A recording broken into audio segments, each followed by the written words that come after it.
ஜனவரி மாதம் 4ஆம் தேதி அனுதின பரலோக மன்னா. 27ஆம் சங்கீதம் 14ஆம் வசனம். யெகோவாவுக்கு காத்திரு, அவர் உன் இருதயத்தை ஸ்திரப்படுத்துவார். திடமனதாயிருந்து யெகோவாவுக்கே காத்திரு. பிரியமானவர்களே, தேவனுடைய எல்லா திட்டங்களிலும் காலம் ஒரு முக்கிய அம்சமாகும். ஆகையால் பொறுமையின் சோதனை கையாளப்பட்டு நாம் கேட்டுக்கொள்ளும் ஆசீர்வாதங்கள் தாமதிக்கும் போது நாம் ஏமாற்றம் அடையக்கூடாது.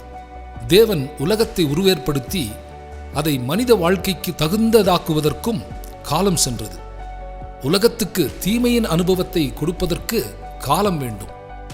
கிறிஸ்து உலக மீட்பராக வருவதற்கு வேண்டிய ஆயத்தம் செய்யவும் காலம் வேண்டும். சபையும் மற்ற சுவிசேஷ யுக ஜனங்களும் அவருடைய மகிமையான ஆட்சியில் பங்கு பெற ஆயத்தமாக்கப்படவும் காலம் வேண்டும். அவருடைய ஜனங்கள் ஒவ்வொருவரின் காரியமும் உருவாகவும் ஒழுங்குபடுத்தப்படவும் காலம் வேண்டும். நமது ஜெபங்களுக்கு பதில் கிடைக்க வெகுநாள் தாமதிப்பதாக தோன்றும் போது தேவன் மறந்துவிடவில்லை.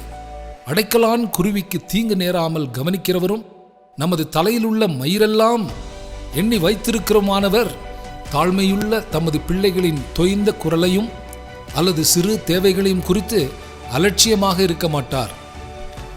ரீபிரின்ஸ் 1760 பக்கம்.